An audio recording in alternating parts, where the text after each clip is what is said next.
Hello there you guys, welcome to another of my videos.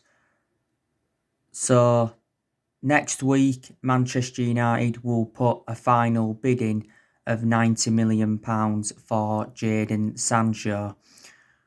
We will offer £75 million up front with £15 million in add-ons. Now Ed Woodward will inform Borussia Dortmund that there will be no negotiating over a fee or the structure of the deal. Now, Sancho has said that he is desperate to link up with three players at Manchester United, and that is Marcus Rashford, Harry Maguire and Mason Greenwood, because Sancho obviously knows them really, really well. Now, it did say we could sell up to 6 of our players to fund a move for Jadon Sancho. Now, it's recently said that Borussia Dortmund are interested in Ismaila Sarr from Watford, so he's actually their replacement for Jadon Sancho. So like I said, Ismaila Sarr could be crucial for Manchester United getting Sancho on the board. Now, David Ornstein, who's from The Athletic, he recently provided us with an update on Sancho, and he says that we've agreed the personal terms with the player on a long-term contract. He did mention that Manchester United are looking at alternatives. We've been looking at Ousmane Dembele from Barcelona. We've been looking at Ivan Perisic. We've been looking at Antoine Fati.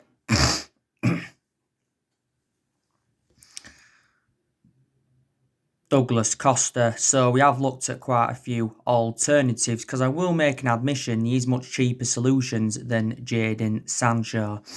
Now, throughout the course of this Jadon Sancho transfer saga, it has been Borussia Dortmund's asking price that has been the stumbling block, because Borussia Dortmund's valuation has been around £108 million. We haven't been determined to meet their valuation. And don't get me wrong, I think Sancho is an exceptional player, but I just don't think he's worth what Borussia Dortmund are demanding. I think he's probably worth from between 70 to 80 million pounds at the max. Now, Sebastian Kell, who's Borussia Dortmund's head of football, he recently said that Sancho won't be leaving in this summer transfer window and he will stay at Dortmund for this season.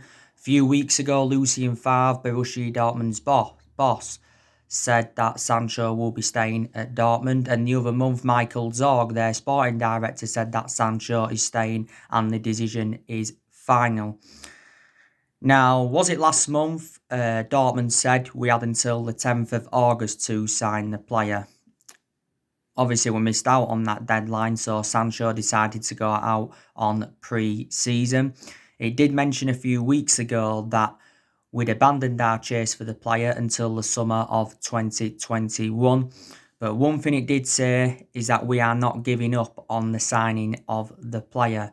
Sancho is our number one priority target. Solskjaer's very infuriated over the Sancho transfer saga because it's gone on for so long now. We have been in for him for like the last 3 years.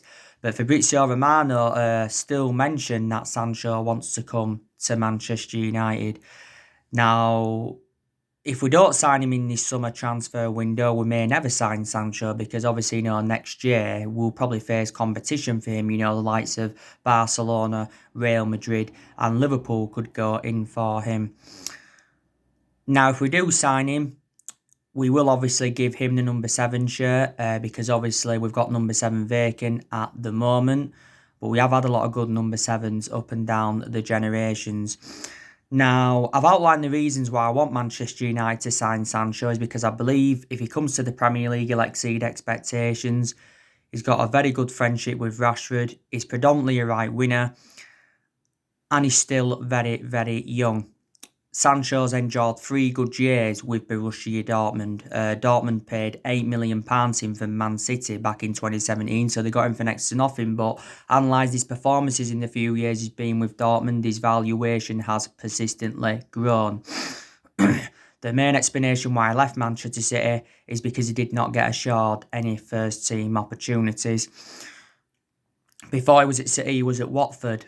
and he was at Watford for several years. I think he was at Watford from the age of 7 to the age of 14. So Dortmund is the third club in his playing career so far. So it'd be good from a Man United perspective, if he can sign for the club. It'd also be good from a Manchester City perspective because I think they'd get around 15% of the transfer fee. I think Sancho still got a contract with Dortmund until 2022. Like I said, Dortmund have let quite a few of their big names go in recent years. Quite a few of them have gone to the Premier League, They let Pulisic go, they let Aubameyang go, they let Ukwan Gundogan go, they let Mkhitaryan go. They let Shinji Kagawa go at one point. They've let the likes of Ousmane Dembele, Robert Lewandowski and Matt Hummels leave them. So there you go. So that is the breaking news on Sancho. But don't forget, didn't it say around 3 or 4 weeks ago that obviously, Sancho had agreed terms with Man United on a 5-year contract. Fabrizio Romano had revealed this out. But obviously, after that got reported, he said that talks had broken down. Now, I want to delve into some news on Sergio Romero. So, according to recent reports, Sergio Romero is interested in joining Everton. It does mention that no discussions have been held yet between Manchester United and Everton, but Everton have been in contact. Now, I think Sergio Romero will leave the football club because obviously now he is third choice goalkeeper because Dean Henderson recently returned and Sergio Romero won't want to stay at Manchester United as third choice goalkeeper. There's been a few clubs that have been interested in him. Villa have been interested in him. I think the Athletic said a few weeks ago that Villa and Man United had come to an agreement on an £8 million fee for Romero. Leeds United have also been interested in him. He recently said that Valencia were interested in Romero and they was willing to pay around £6 million for him. Romero has endured 5 years at Manchester United. We got him on a free from San Pandora back in 2015. He's obviously always been our backup goalkeeper to De Gea since his arrival. I think Romero's just got under a year left on his Man United contract, but the club do have an option to extend it for a further year. I think Romero's made around 61 appearances for the club. Romero last season, I think, played in all our cup games prior to the semi-finals. So Everton are interested in him. Everton have already made some good signings already. I know that they've brought James Rodriguez in. I think they've also brought Decore in. They've also brought someone else in. So that's the breaking news on that. Now, I want to delve into some news on Matt Judge. I'm going to give you a bit more detail on Matt Judge because I haven't actually spoken about him really, have I? So Matt Judge is an assistant transfer negotiator at Manchester United, and he has been this since 2016. Matt Judge has been at Manchester United for around 7 years. So I think he came to us, was it in 2012 or 2013? Obviously, he came in to replace David Gill, was it? Now, Matt Judge has got around 13 years of experience in investment banking. Like Ed Woodward, he studied at Bristol University. And don't forget, Patrice Evra recently did a video talking about, the problems at Manchester United and saying, that Matt Judge is to blame for our failure of transfers and stuff like that. So do you think he is to blame, Matt Judge? Matt Judge was obviously the one that brought, Paul Pogba into the football club. He negotiated David De Gea's contract. Since 2016, I think Manchester United have spent over £500 million on players. Some people think, Matt Judge is totally blameless in this. But I think most of the blame, to be honest with you, stems from the Glazers because the Glazers were the ones that hired Ed Woodward and Matt Judge in to the football club. But I think also to a lot of blame does stem from Ed Woodward. And like I mentioned on my video yesterday that I did, Manchester United have got to sack the board.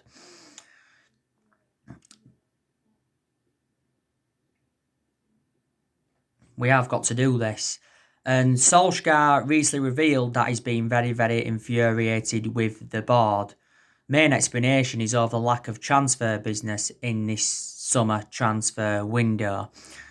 And I just feel as though that Solskjaer is not getting backed enough as Manchester United manager, and I think he does deserve more backing, does Solskjaer. You know, obviously Woodward's been at the football club since 2012, and the Glazers have been at the football club since 2005. So Woodward's been with us around 8 years, and the Glazers have been with us around 15 years. This summer transfer window is Ole Gunnar Solskjaer's fourth transfer window as Manchester United manager. And we are finding it difficult to make signings. We're also finding departures difficult because it's very imperative that we do sell players in this summer transfer window as well as recommend players in. The reason I think we've got to sell players is because there is still deadwood at the football club, and plus will generate money and it'll help us with our rebuilding process if we can offload players. Now obviously Lingard, he's one of the players that's been linked to a move away from Manchester United. You know, Pereira, I'd like Manchester United to sell him.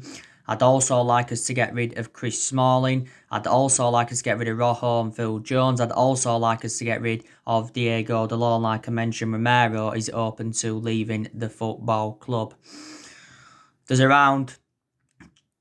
just under 2 weeks left in this summer transfer window, and Manchester United have only made one signing, and that was Donny van de Beek from Ajax. But Solskjaer said he wants to make around 3 more signings after Donny van de Beek. Now, you obviously know the news on Alex Telles from Porto. It was coming out yesterday saying that Alex Telles has urged Porto to lower their asking price. Porto do want around 18 million or just over 18 million. But I think we want to get Alex Telles for around £12 million. Now, Fabrizio Romero came out yesterday and said that Man United are still in talks with Porto for Alex Telles. Alex Telles is confident that an agreement can be reached between Man United and Porto, but we've not yet come to an agreement on a fee. But Telles has said he's determined to come to Manchester United. And he said he wanted to complete a transfer sometime this week. So we could still get Alex Telles on the board. So he could still be our second signing in this summer transfer window. You know, Telles has already agreed terms on a 5-year contract with the football club worth around £70,000 a week. Alex Telles is predominantly a left back, and like I said, you know, it'd be very beneficial if Manchester United can get a left back in. We have got 2 predominant left backs in the team at the moment. That's obviously Luke Shaw. He's our first choice left back, but my element of concern about Luke Shaw is injury prone, and we've got Brandon Williams. He's our backup left back, and you know what I mean. So there you go. And we've missed out on a lot of our targets in this summer transfer window. Don't forget, you know, we missed out on Sergio Reguilon. He went to Tottenham. We missed out on Gareth Bale. He went back to Tottenham. We missed out on Jack Grealish because a few weeks ago he signed a 5-year deal with Aston Villa. Back in January, we missed out on Erling Haaland. And we also missed out on Jude Bellingham. Another one of my element of concerns is that there's teams around us that have been doing very, very good recruitment. You know? Obviously, you know, this season is Ole Gunnar Solskjaer's second full season at Manchester United. And I said, you know, this season is big for Solskjaer, didn't I? Because Solskjaer knows that he's got to exceed expectations if he is to remain Manchester United manager. Now, I think for us to mount a title challenge up this season, we have got to make at least a couple of more signings. I'd like us to mount a title challenge up, because we haven't won the Premier League since 2013. So the last time we won it was into Alex Ferguson's last season. We haven't mounted any title challenge up in the last 7 years. I definitely believe we are at least 3 to 4 years off from winning the Premier League, because obviously, at the moment, City and Liverpool are strides ahead of us. I think one of the main priorities this season is to win a trophy, because we've not yet won out in terms of silverware under the Ole Gunnar Solskjaer era, and we haven't won a trophy for over 3 years. So it would be good, if we could win a trophy. Now, obviously, Solskjaer has won 50 games as Manchester United manager. In the 92 games he's managed, he's become the third fastest manager as Solskjaer at Manchester United to do this. We did recently beat Luton Town by 3-0 in the Carabao Cup third round. We did lose our opening game against Crystal Palace by 3-1. That was our worst defeat on an opening day of a Premier League season since 1995, which is 25 years ago, and it was the second season in a row that Palace had beaten us at Old Trafford in the league. But Solskjaer was saying before this season started that he's got a lot of confidence going on into this season, from where we left off last season. Last season, obviously, was Ole Gunnar Solskjaer's first full season at the club, and to be fair, he did exceed most of his expectations. Obviously, got us qualification for the Champions League, and I did say how important Champions League was for our players, attracting players in for the financial structure. We also finished third, second highest we've finished since the Ferguson era, and we also progressed to 3 semi-finals. We got to the FA Cup semi-final, the Europa League semi-final, and the EFL Cup semi-final.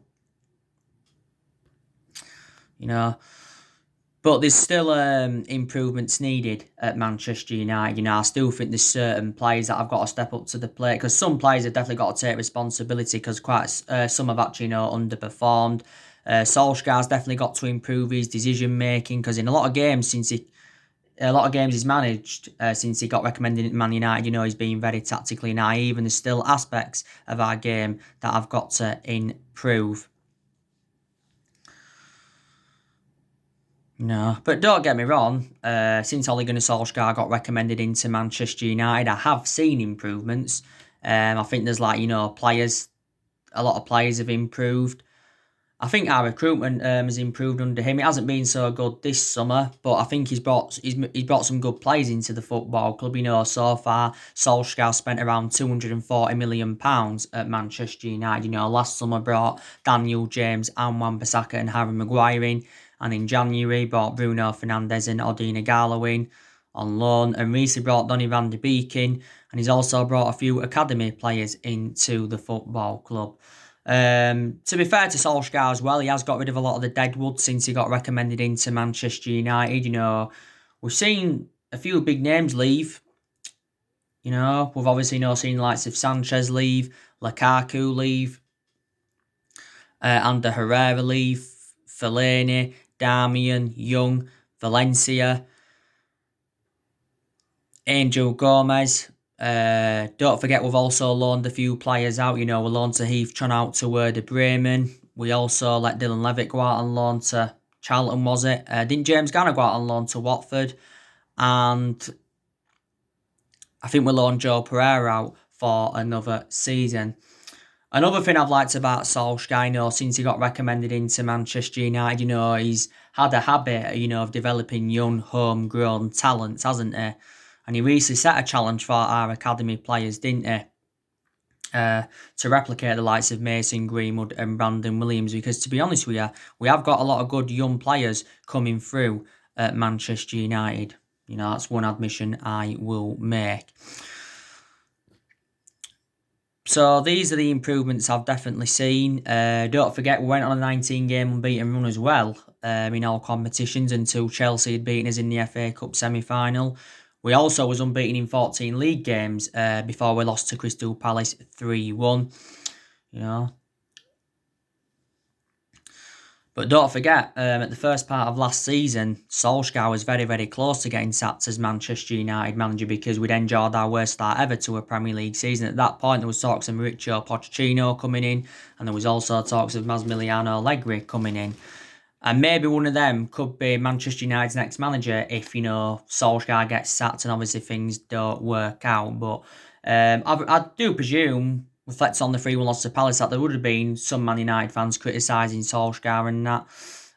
But I don't really have a perception at the moment. I can give you more of a perception on Solskjaer as we delve more into the season.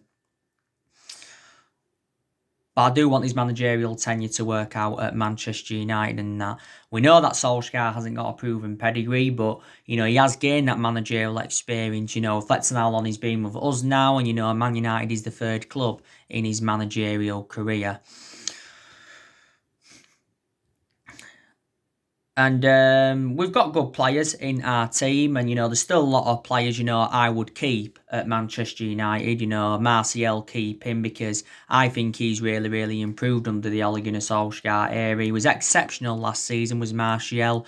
We now know that Martial does play in that number 9, which is he plays in that central position. But he's very effective in that central position, even though it isn't his predominant position.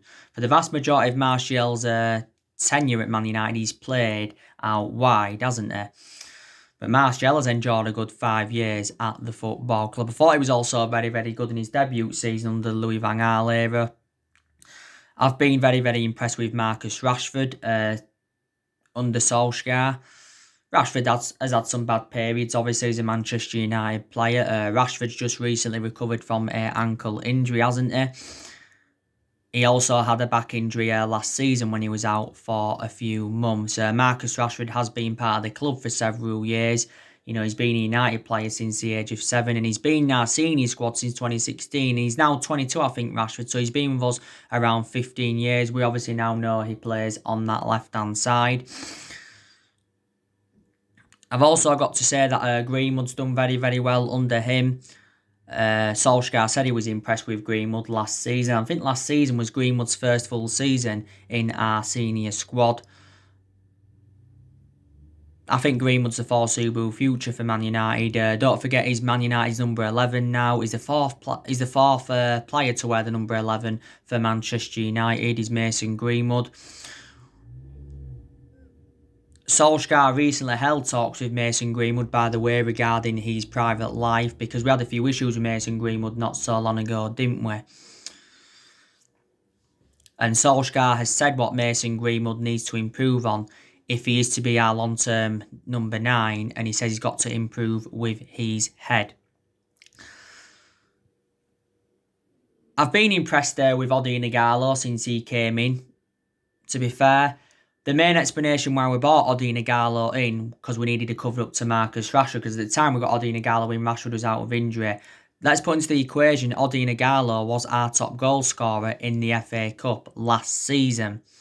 And don't forget, just after lockdown, we extended his loan until January 2021. Bruno Fernandes, I've also been very, very impressed with him. Bruno Fernandes has been at the club now almost a year. I think, didn't he win the Matt Busby Player of the Year? Bruno Fernandes also has won Premier League Player of the Month 3 times, reflecting on his good run of performances. And I think Bruno Fernandes has got like 12 or 13 goals for Man United in all competitions since his arrival from Sporting Lisbon. And I think we did get Bruno Fernandes in a deal worth £55 million. But you've definitely got to say he has made the difference in the team. I've also been very, very impressed with Fred, McTominay and Matic. I think, they will remain at the football club as well. Fred obviously, doesn't get a lot of chances now. He's found game time very difficult since the arrival of Bruno Fernandes and that. And he'll find game time even more difficult now, because Donny van de Beek's obviously at the club. But I think Fred's really, really improved under the Solskjaer era. Last season, I thought Fred was very, very good. Very, very mobile in that midfield. Keeps the ball well. Presses well. And he's confounded his critics wrong, because Fred did receive a lot of criticism under the Jose Mourinho era. We paid £52 million for Fred from Shakhtar Donetsk back in summer of 2018. McTominay, I think he's improved, but there's still aspects of his game that I've got to improve, obviously. He's our first choice holding midfielder now, by the way, is McTominay, isn't he? Weren't so long ago that he signed a 5-year deal with the club. I think it was just before the Sheffield United game, towards the end of last season, he signed this 5-year deal. McTominay has been part of the club for several years. McTominay, by the way, did have that ankle injury last season. And Matic, he will stay at Manchester United for at least another season. I know that he's aging up now, is Matic. He's a slow player, but I still think he's really, really improved. He's kept the ball better, he's passed the ball better. It wasn't so long ago Matic signed a 3-year deal with the club. We got Matic in a deal worth £40 million from Chelsea back in 2017. I've been very, very impressed with Donny van de Beek so far as well. Donny van de Beek so far has played 3 games for Manchester United. Obviously played the Villa game when we lost 1-0 in pre-season. Played the Palace game, scored on his Premier League debut, but it wasn't his full Premier League debut because obviously, he came on. And played obviously, in the Luton game, did Donny van de Beek. Paul Pogba, he's done well. He did well towards the end of last season when he came back from that ankle injury. He'll stay for at least another season, like I mentioned. I think what we've got to do is get Paul Pogba a new long-term contract at the football club to end the uncertainty over his future. As it stands at the moment, Pogba's just got under a year left on his Man United contract, but the club do have an option to extend it for a further year. Now, it did say a few weeks before the end of last season that Paul Pogba was close to signing a 5-year deal with Man United, and a few weeks ago, Pogba's agent Mini Raiola came out and said that Paul Pogba will stay at Man United and he will hold talks over a new contract. As it stands at the moment, Pogba's our most expensive signing because we paid £89 million for him. But like I said, he has had a long-running transfer saga as Paul Pogba. Obviously, I think we'll definitely keep Luke Shaw. I've been very impressed with Luke Shaw under Solskjaer. I think Luke Shaw's just got to improve on his fitness because he's too injury prone, and Luke Shaw's just recently recovered from an ankle injury, hasn't he? Brandon Williams, I like him a lot. I really, really do. He's our backup left back at the moment. This is Brandon Williams' second season in our senior squad. Don't forget, we recently give Brandon Williams the number 33 shirt. He's the first player to wear the number 33 since Paddy McNair. Not so long ago, Brandon Williams signed a 4-year contract with Manchester United. Lindelof, I've got element of concerns about Victor Lindelof now. I'm beginning to think, he's not good enough to represent Manchester United. And I think we need another centre-half to go alongside Harry Maguire. Someone on Harry Maguire's level we need, because quite frankly, Victor Lindelof's not on Harry Maguire's level. But I still think we will keep Victor Lindelof for at least another season. I actually prefer Eric Bailly ahead of Victor Lindelof, if I'm going to be quite honest with you. But my element of concern about Eric Bailly is that he is injury prone. That's just my element of concern. Harry Maguire will obviously keep him. We know that Harry Maguire will remain captain this season. Solskjaer has confirmed that.